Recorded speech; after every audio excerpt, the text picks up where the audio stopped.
Well, hello there, YouTubers! This is Xenon Cross here, bringing you right back to God tier in Minecraft.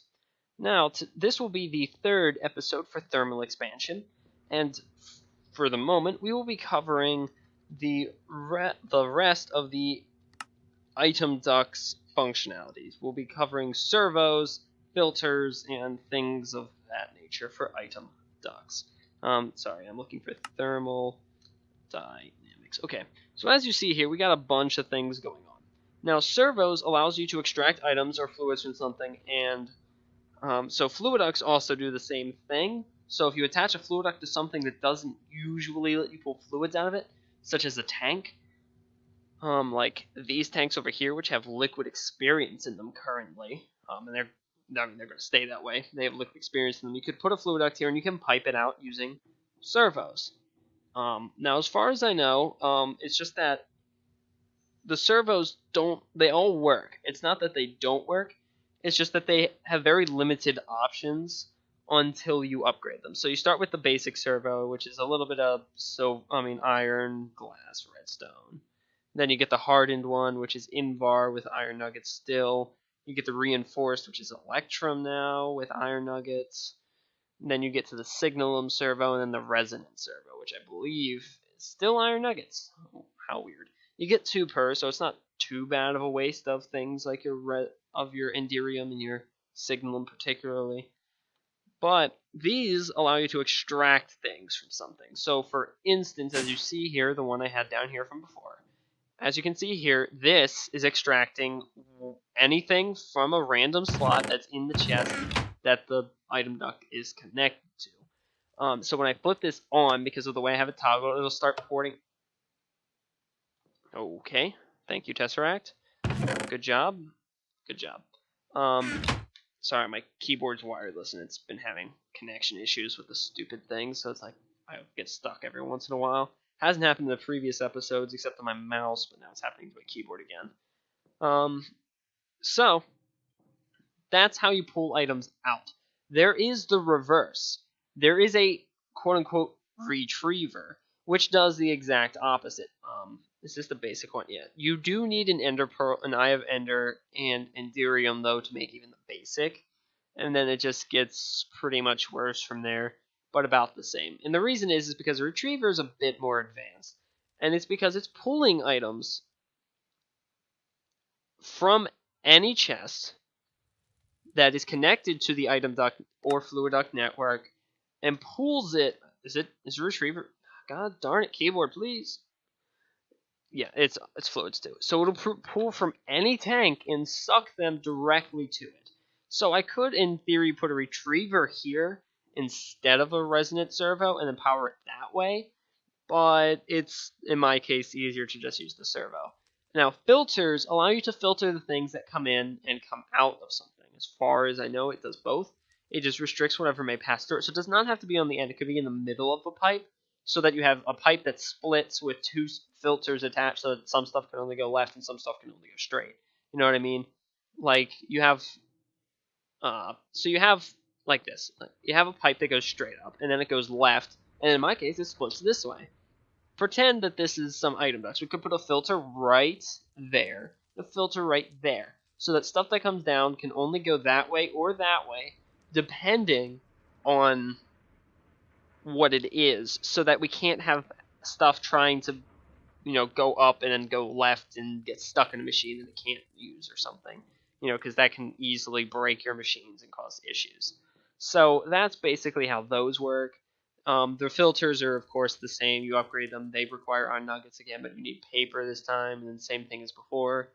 Then retriever, and then this is a redstone relay. It transmits redstone signals across, I believe you need fluctuating ones for this. I'm not 100% sure, because I don't use them. Oh, and the warp ones, there are the warp ones. They're even faster than these, the impulse ones, because they teleport stuff across their network, which is way faster, obviously. And that's basically it. Fluctuating allows them to carry power at the same time. So if you make a fluctuating something, it carries, I believe, 2,000 completely across, no matter what. Yeah, they carry 2,000 RF per tick, per connection, which is okay.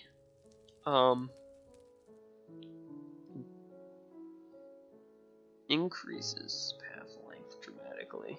Yeah, and then there's dense. I'm not 100% sure what dense means compared to these things, because they say it increases or decreases the item path. Increases path length. Like, I'm not 100% sure what that means. I guess it makes it take longer or something a little bit. I don't know, because I don't use them too much. I usually use transfer nodes and transfer pipes from extra utilities, but I've been getting into these and I'm starting to learn the next basics on them. But I know how to use them effectively enough to at least be able to tell you that this is how they're used, and that's basically about it, because there's not really too much shenanigans you'll get around to doing with those. If you're doing applied energistics. But if you're using those to do shenanigans, I definitely suggest being very good at it, because similar to the way applied energistics works, the cables can't connect in some places or they cause issues, but it's worse than applied energistics because my cables accidentally connect and they aren't transferring anything. It doesn't matter. If those cables connect, and they will transfer stuff whether you want them to or not. So you have to be really careful about that. So, if you're gonna do that, have fun. You just, taking the high road, man. Taking the high road. But in my case, I'll stick to applied energistics rather than that. But that isn't the only way to transfer items, liquids, and even energy at that point. There is one more way. It's expansion.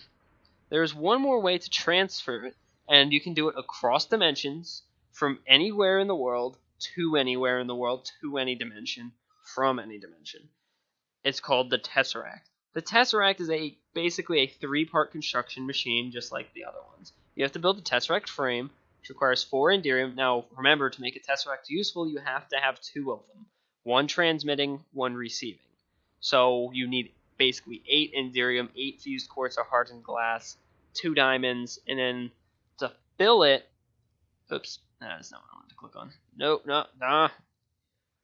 To fill it, it requires 1,000 millibuckets, which is 4 ender pearls.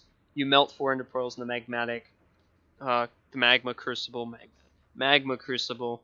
So you melt 8 of them, fill the Tesseract frames, and get 2 Tesseract frame fulls. But unlike other machines, you're not done. You still have to get some silver and bronze.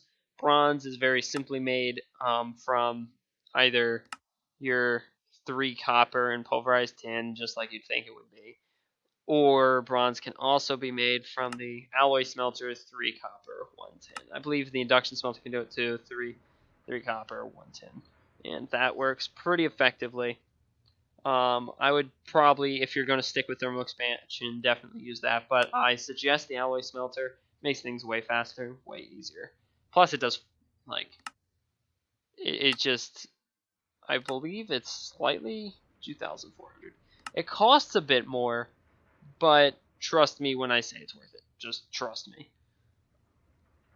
Because the alloy smelter just very easy to configure and stuff. Though the induction smelter, now that I use it a little bit, is easy. But I definitely just suggest the alloy smelter, because the alloy smelter is faster. But nonetheless, you take your silver, your bronze, you put it around in this configuration only, and make the Tesseract frame full in the middle, and bam, you have yourself a Tesseract. Now, I don't know if I have any Tesseracts left. I do not, sadly, but I have plenty of Tesseracts to show. So, if you go back up to my super battery, where the output is, I directly have the output going directly into a Tesseract. A Tesseract has a brand new UI. It is very different from the other machines' AI. You cannot control input or output on the sides, because every side inputs and outputs all the time. Which is, I guess, a lot better when you think about it. When you open configuration tab, you'll get this. You'll see sending and you'll see receiving. In this case, yours, when you first make it, will say sending none, receiving all. And they're all set that way by default. So, what you want to do is you're probably going to want to change it. In this case, this is my sending Tesseract. So I have it energy mode, send only, and I have blocked for items and fluids. You then have to make a frequency. You can go between 1 and 9 repeating pretty much infinitely. So there's a lot. As you can see here, some of my friends are using it. So we got that one, we got this one. Of course, they chose 69 as the frequency. But anyway, so his is 5. I have everything between 1 and 4, all doing different things. So energy is just basic energy, right? Xenon items, obviously, is for my item transfers. Solar is for my solar power, because I don't want it traveling on this, because if I do, I'd have to have this giant sphere self-feeding, and the issue with self-feeding is things don't charge anymore when they start doing that. So that's bad. Don't let anything feed back into itself, or it will not charge properly. It just will not. Then I have experience being moved around in liquid form through tesseracts as well, for different reasons than you think, but I do have that. But as you notice, I'm selecting a bunch of different ones, and you notice that it's still on Xenon Energy and it's still broadcasting. That's because you have to click set frequency for it to work. You can also disable it, and now it's off, and then re-enable that frequency. You can also just type in the number, so say you know the number is 69, it will automatically type the name in for you, but we don't want that. We don't want that one. So that's basically how you work a tesseract. Now you can type in a name for the frequency. So frequency 1, you can type in your name like this, and then you hit save frequency. Now the frequency is already saved, so we don't have to worry about it. So you can use one tesseract, set up a bunch of frequencies, and then just keep changing them around if you want. But I suggest setting them up as you make them, so that they don't get lost. You know what I mean? Because then you'll have too many and you'll forget what they were for, or something stupid. This tells you how to use it, but they're a little vague for this one. You can leave it on low or ignored, because you can actually turn a tesseract off if you wanted to. I don't know why I'd want to do that. As you see here, this one's my solar. It is, as you can see, receiving energy, not sending it like this one. So this one's receiving energy and pumping it into this. I don't actually think it should be going directly into this. It probably should be right there, just saying. But nonetheless, I'm going to leave it where it was, because it kind of looks okay there. Plus, I mean, the tesseract is a very snazzy looking block. You know what I mean? Like look in there. Like as you move, the space in there stays the same. Like it's actually just a really cool looking block. Like really cool looking block. So that's the general gist of tesseract. But that's not all they can do. As if you come down to this tesseract, you'll notice something here. This tesseract is broadcasting in Xenon items, right? It's receiving items and also sending items. But if we come outside to this, you'll notice this tesseract is sending items but receiving energy, and it's also set to Xenon items. And you're probably just like, what? What you can do is you can have more than one tesseract set up around the world so that you can broadcast both energy, items, and even fluids all at the same time through the same network. So you only really need like 2 tesseract to send everything anywhere. But just remember that if items are going in, they will come out in any tesseract that is available to shove them out to. So you kind of want to make sure that you're not sending stuff into chests of your friends while they're trying to get like wool collected or something. You got to be a little careful. So this rancher is literally, it's okay, is being powered, and the items that it spits out, it puts them directly out to the back, are being collected by the tesseract and then being sent inside to my machine to be collected. Same with this one out here. This is also, as you can see, there's just one tesseract at the bottom. It is both receiving items and energy and sending items and energy. And that's because this farming station needs diamond hose and diamond axes. So without them, it obviously has issues because it can't do its job. But that's generally how... excuse me, it's really tired today. Nonetheless, that's how that works. So over here is my solar field not working right now because, of course, it's freaking night and it's raining. But I have a tesseract in the middle and a bunch of the cryo-stabilized flux ducts around. This will transfer infinite energy directly into the tesseract, and it's sending the energy up to the top there. Obviously better than cable undering, cabling all the way to the top, you know, way better, way more efficient. Plus, it kind of looks a bit nicer not having cables going underground or anything. But there's more uses to Tesseracts than just that. I mean, if you come up here to my second floor, basement, second floor, you'll notice I have Tesseracts in the back. I actually have two of them back here. One Tesseract there and one Tesseract there. I don't actually need the second Tesseract. I just have it because I need this space for automation. Like, if I need to run that dense cable through the back some more, I might have some issues if this cryostabilized flux duct gets in the way. So to make it so that there's no crossing up and down between the flux ducts, so that, you know, that works that way, I have two Tesseracts so that I have more space for adding more machines. So I could actually technically put a machine right here and get away with it, and, you know, I could put one like right there and get like everywhere and get away with it, so that, you know, it doesn't make a mess. And this is also supplying energy to these guys as well. Can't really see it because the machines are in the way, but it does go back there. So there's, you know, there's that concept as well for Tesseracts, and that's basically all there is to Tesseracts. Tesseracts are pretty simple. They're a little confusing to start because if you set them up wrong, they do not do anything right for you at all. Like, they'll just start spamming items or something, but nonetheless, yeah, that's happening. You know, they're very nifty, and they can help you with automation a lot, especially in different dimensions. Like, for instance, if you come up one more floor, if you come up here, this is from RF Tools. Don't ignore it if you don't know anything about RF Tools. Here's a Tesseract that should not be receiving those things. There we go. Receiving energy, and it's powering this stuff so I don't have to run cables and make it look ugly. But if I were to jump, oh, okay, I thought it said it was broken. I gotta go way back. Here we are in a completely different dimension. Now you'll notice it's a really weird dimension, made of only sequence cords are, and that's because you can do things like that with it. But it's also a flat dimension, which is actually pretty cool. But see, here's a dimension, right? And obviously I can't get my power cables into here. So, like, how do you power anything, right? Well, you power it through Tesseracts, because Tesseracts can go through all dimensions. So you just bring a Tesseract with you and then just hook it up and off you go. You don't even need to make, like, you know,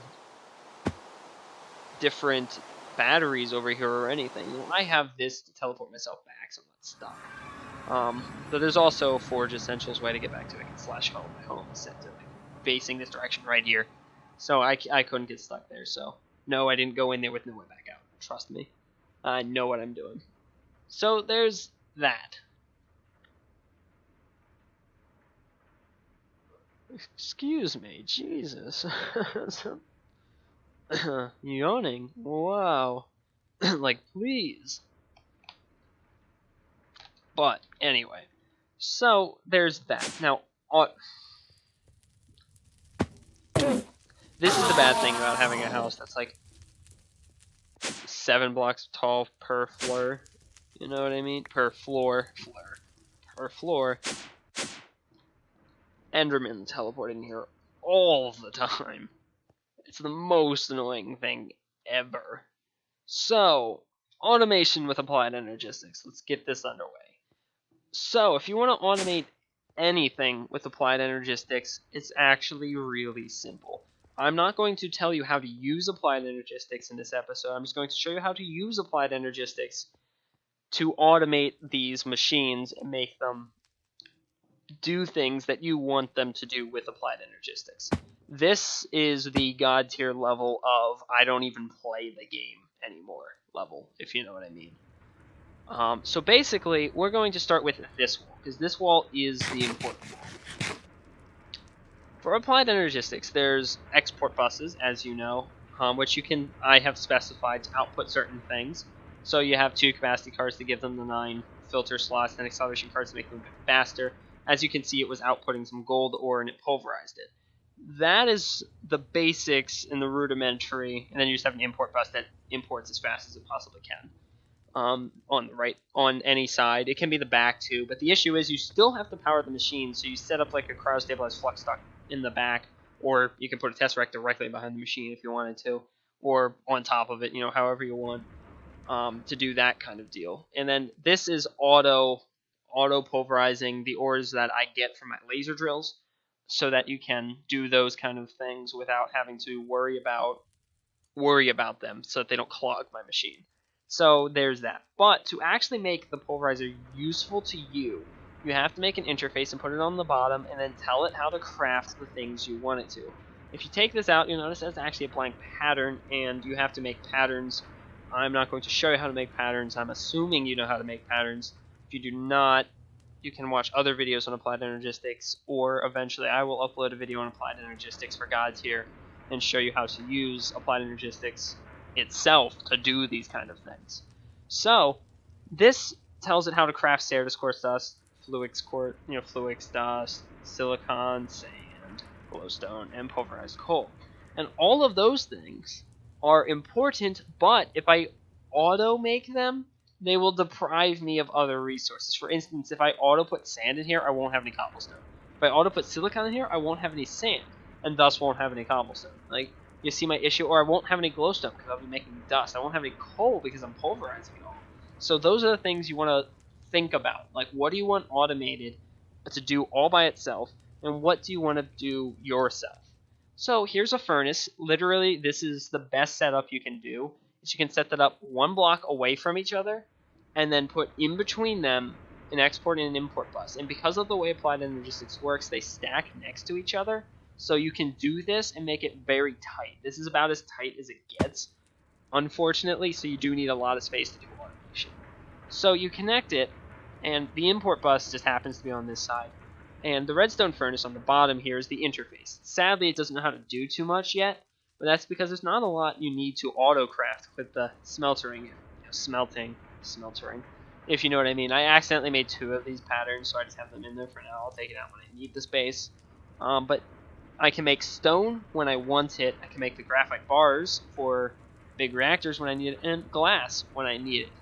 But as you notice, it's running and it's already doing things on its own. That's because I have it set to automatically put out things that are completely useless in any other form except for their finished form. So the pulverized ores, of course, your yellorium as well for big reactors. Skystone, because it's useless as skystone, and my barley so I can make bread.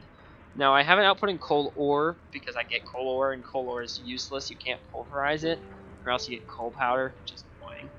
So you put it in a smelter, and all of a sudden a smelter of some form, and it comes out as coal, because that's how that works, apparently. And then, obviously, I have pulverized things turning into that.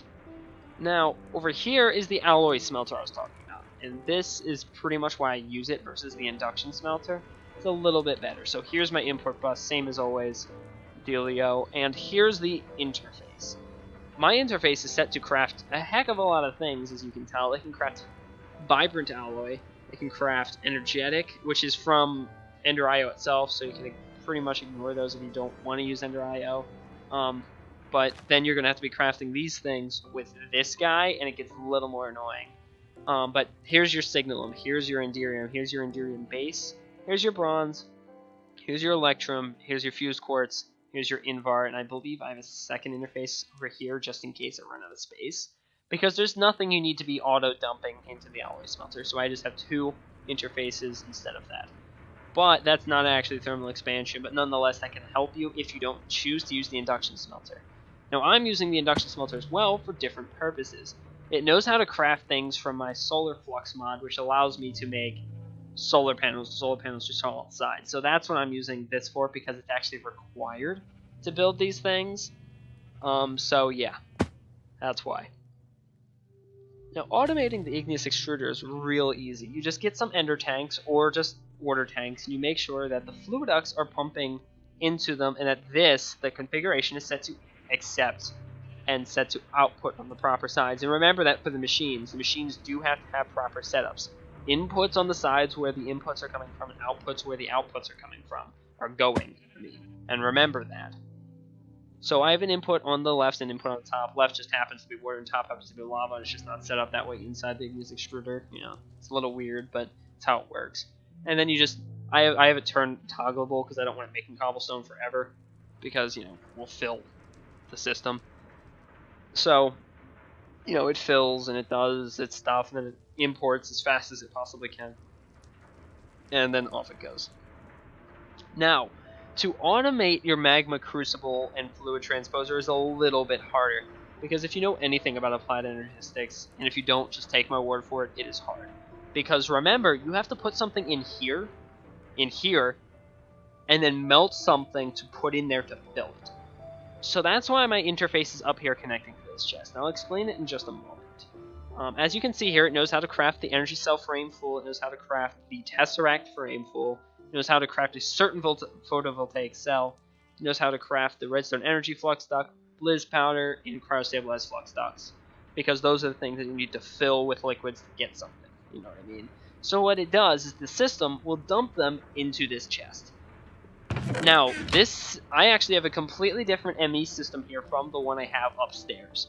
The one that's actually doing everything else. And it's separated by quartz fiber. Quartz fiber, it transfers only energy. It does not transfer channels, which is very important to applied energistics. So, you know, we're not really talking about applied energistics here, so if this confuses you too much, don't worry about it. You'll definitely have it explained to you by someone, or at least later in a much better fashion than what is happening right now.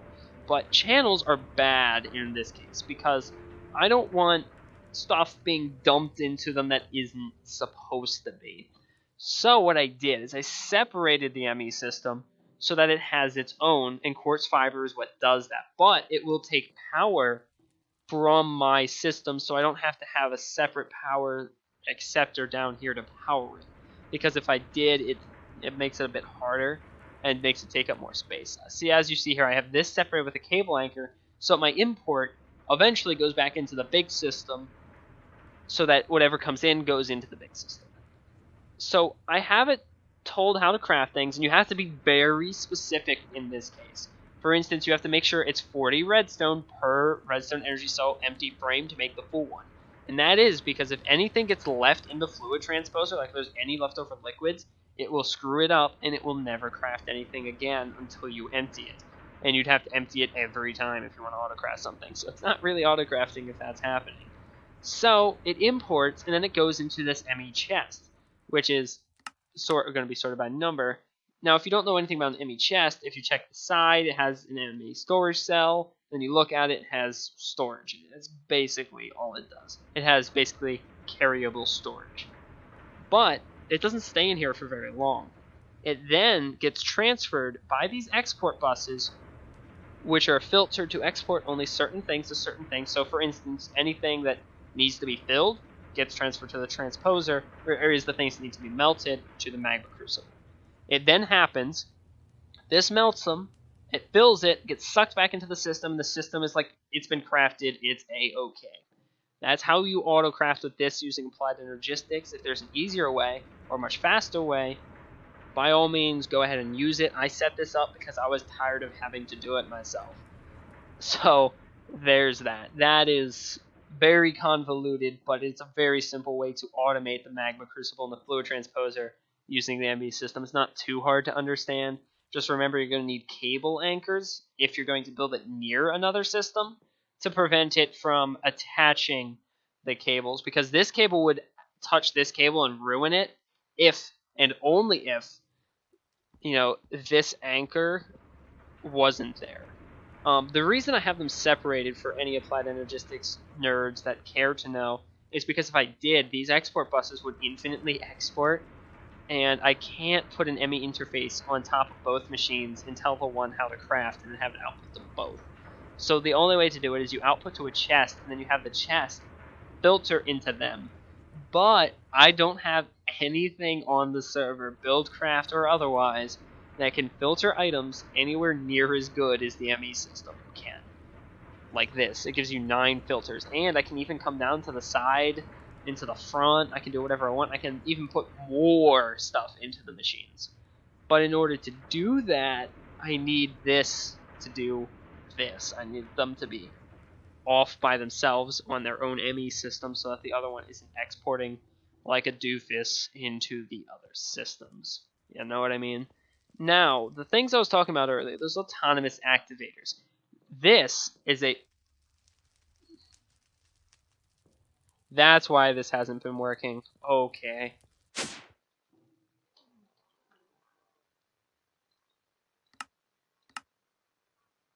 I should immediately export. There it went. Okay. That's why this machine has not been working. But nonetheless, anyway, an autonomous activator is hard to explain. It does take energy per tick when it's doing stuff. It can get augments, but I don't see any reason to give it the augment. Basically, what you do is you can tell it to left click, right click, do it while sneaking or not sneaking, and whatever item you put inside, it will use. So, for instance, I have a diamond pick in there, and I'm telling it to left click, which means it's constantly spamming 1 click per second the diamond pick. And obviously, what happens when you break stuff with a diamond pick, it breaks them and it picks them up. So in my case, I have it breaking Cerdis quartz inside and then falling into a hopper and then being re-imported into the system. That's not important. This, I have right-clicking to place blocks. Now, autonomous activators, when they're placing blocks, only can place blocks directly in front of them. So remember that. They cannot place blocks further, even if, for say, you could reach it. Like, if I can right-click from here and I can place a block next to that. I can actually right-click if I'm aiming at the bottom and I place a block from all the way back here. They cannot. They can only do right in front of them. They will place whatever gets in the system, by the way. So try to keep them from doing stuff. But you can also have them right-click items. You can right-click an item onto another item to start processes or to end processes or to move items around. So for instance, you could use an autonomous activator to sit there and spam redstone torches on and off or something, or a lever. So like if there's something that requires constant stuff like that. And you don't want to use a redstone clock because that stops if the server dies, which can kind of suck. I don't think there's too much more to thermal expansion automation. Oh, back here. Thermal expansion, along with some help, has these things called laser drills. What the heck was that noise? That was weird. Oh, okay. It was me rubbing the thing in the back. Okay, I don't know if you heard that, so I was like, it's going crazy. It's going crazy. Anyway, these laser drills produce ore. When that hits 100, they produce ore, and then my system sucks it up. And that's basically how that works. And I have them being powered with the maximum amount of energy, so they're working as fast as they can. So that's basically another part of that's Mine Factory Reloaded, which I can show you also in a different video, because that has its own really cool facets to it. That's all by itself. Now, as you see here, it doesn't look like I have a lot for thermal expansion going on, but thermal expansion is doing all the work for me. All my auto crafting is happening through thermal expansion. All the pulverizing, all the furnacing, anything I need is basically being done by them, because it doesn't look like a lot. But without it, I would not have this base right now. This base wouldn't work. I wouldn't have any power. I wouldn't have that weird dimension with Cerdis quartz everywhere. I wouldn't have an ME system that's capable of doing the autocrafting. I wouldn't have these giant-ass 4 spheres that hold 2.14 trillion energy apiece. It's really cool that this mod adds all that for us to do these really cool stuff. It's just really cool for thermal expansion to be that amazing with such amazing impact, but yet such little overhead. And if you don't understand what I'm talking about, overhead is the amount of resources it takes dedicated to such a thing. Now I'm talking about memory, server and single player wise. It doesn't take a lot to do it, and that's actually really cool to know for thermal expansion, because it's not a mod that takes a lot of RAM. So that means if your computer isn't the best, you can still pull off a lot of the thermal expansion stuff. Now, granted, your Tesseracts will probably lag the living crap out of you. I will definitely probably say if you are loading too many dimensions with them, you will probably crash the server. Just saying.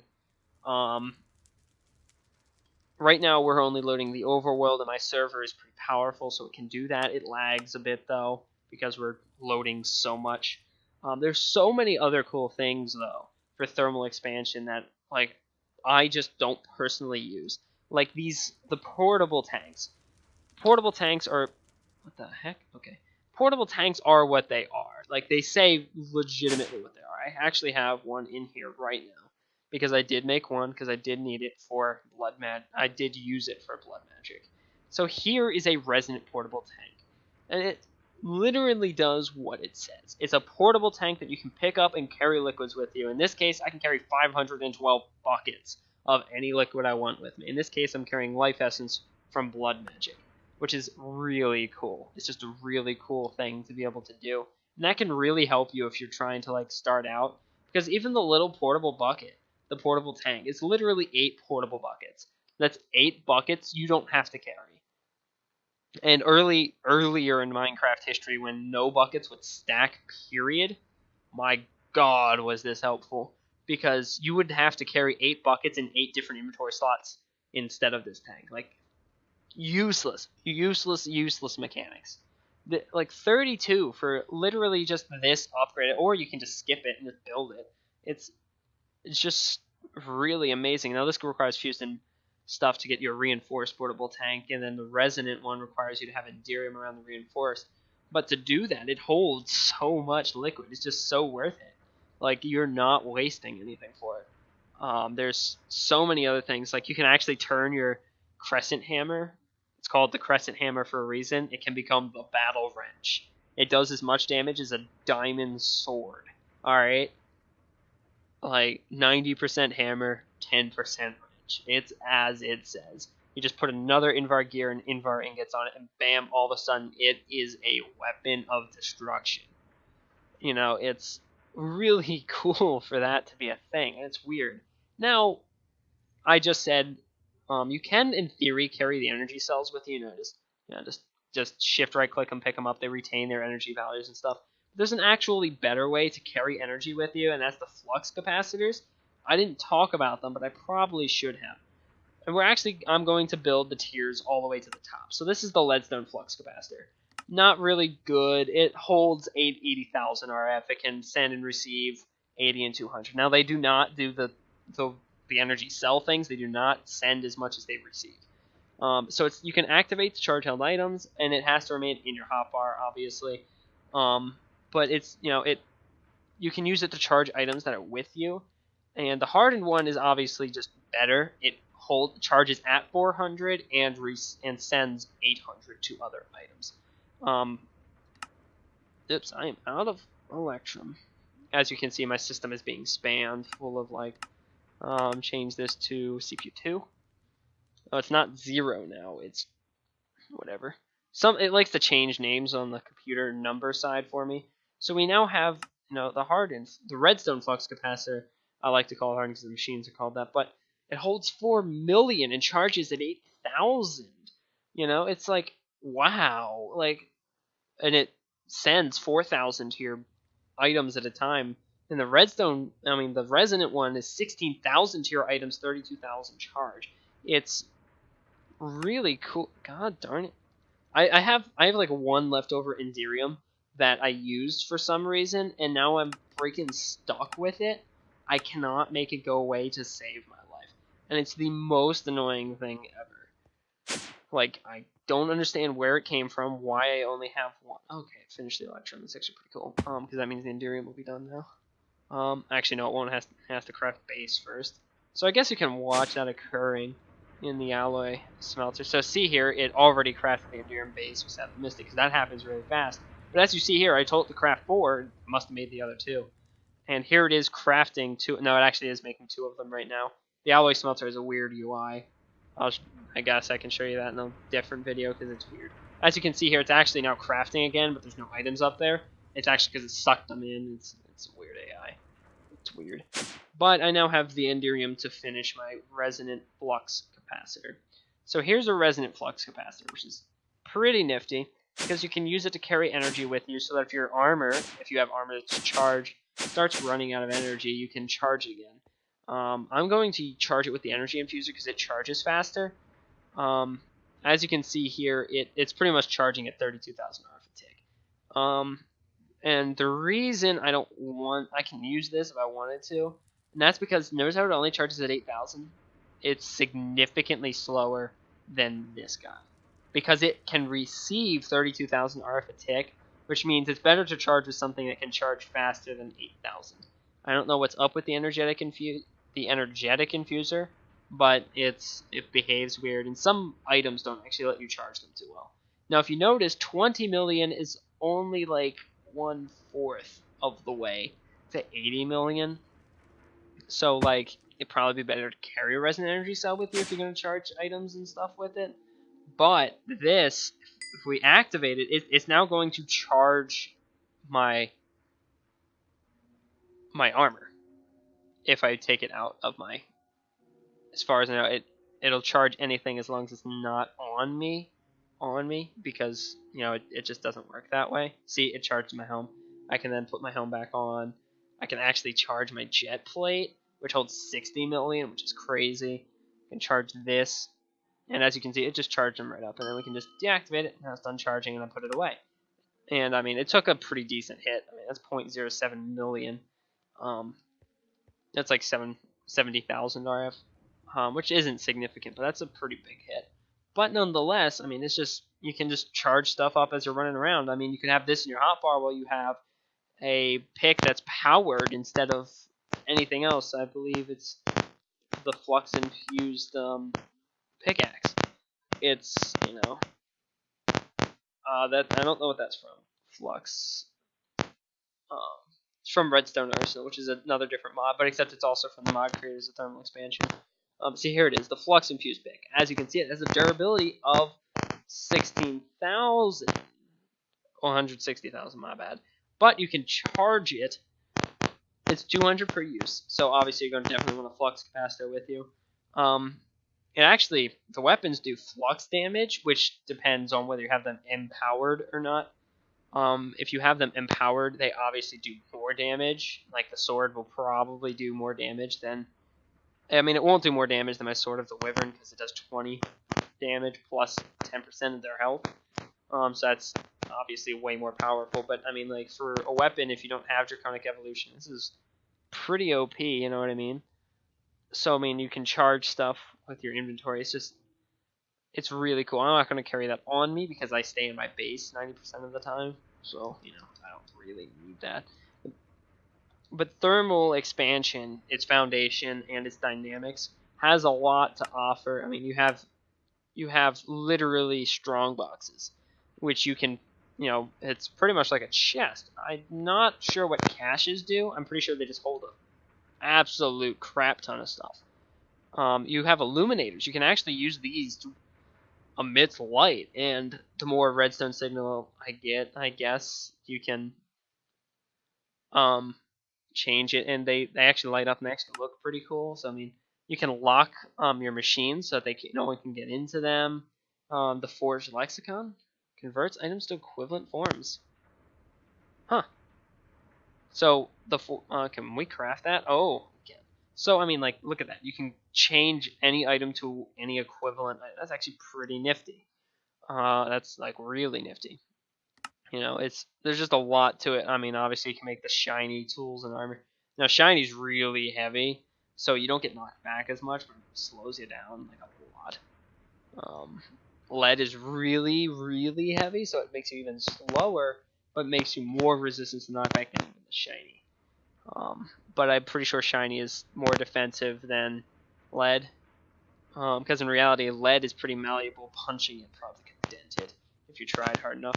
In reality, there's actually a bunch of mobs added called blitzes, basols, mana dust.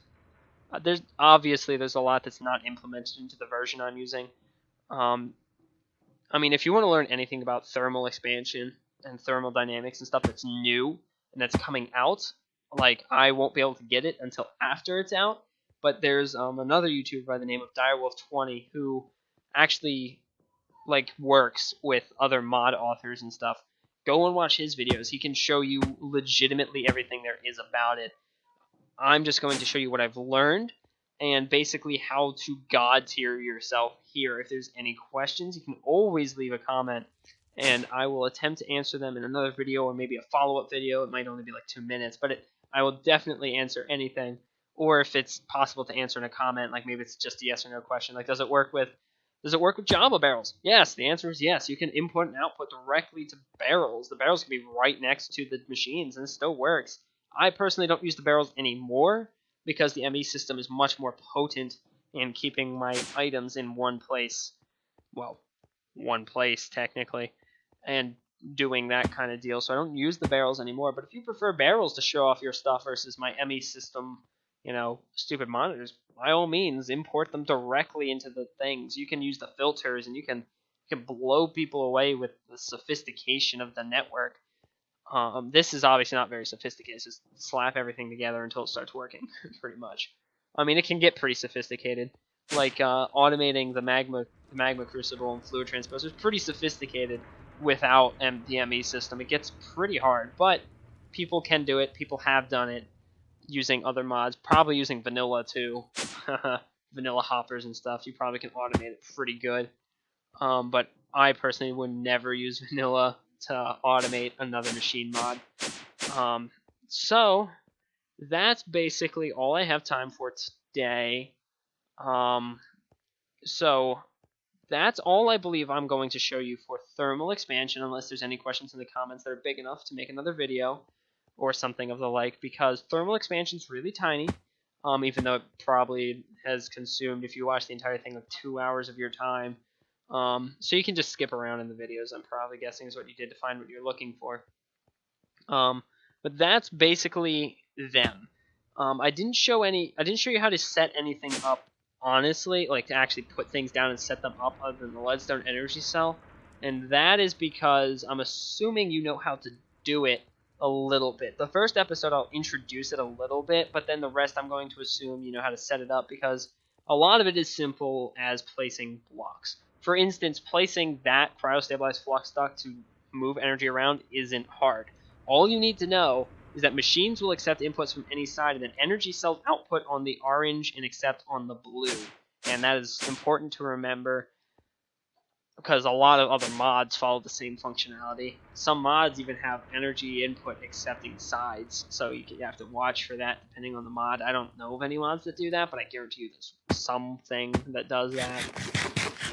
So, obviously there's much functionality. I mean, I probably could replace those, and that would probably be showing you how to do that. But I mean, placing the blocks is not hard. Showing you how they work is kind of stupid as well, because I feel it's kind of like showing a baby how to run the machine. Like well, here, this is how you put cobblestone into the pulverizer, and then you grab it, and you walk down. You grab it from a chest or anything, you just plop it right in there, and then the pulverizer starts making sand. Then you grab it back. I mean, like, do I really have to show people that? Because, I mean, you know how it works. You just put it in there, just shift-click it in there for all you care, just drop it right there, and off it goes. Now, if the machine were a bit more advanced, I would definitely show you what it does, because some machines are pretty convoluted as to where to place stuff. For instance, big reactors, I would definitely 100% show you where stuff goes, because they can get a bit wonky if you don't set them up right. Otherwise, 100% of the time, I probably wouldn't show you how to do most of the setting up, because this is about being God tier. This is about using all the mods together to be ridiculously broken. So this is how you get ridiculously broken with thermal expansion and tiering up your items and doing things to get to the God tier with thermal expansion. So obviously, I'm not going to show you how to do everything. As you can see here, there's some weird applied energistic stuff going on that, like, if you don't understand applied energistics, you just won't get. So it's just, obviously, I have to show people how to do some of that, because some of them might watch me instead of someone else, which I'm flattered, but you definitely should be watching someone else that definitely goes way more in depth than what I'm doing. I'm just skimming the surface to get you to God tier as fast as possible without doing too much work. So with that, I believe I'll leave you, because who knows how long this episode is. I'll take my armor off so you can actually see my skin, because I know I didn't show you before. So yeah, I got a little tail back there. It's kind of hard to see sometimes. But with that, I actually have 2 sets of cat ears, if you can't tell, on my face and my head. So now I'll actually finally be going for the 4th time I've said that. So I guess I'll see you guys later.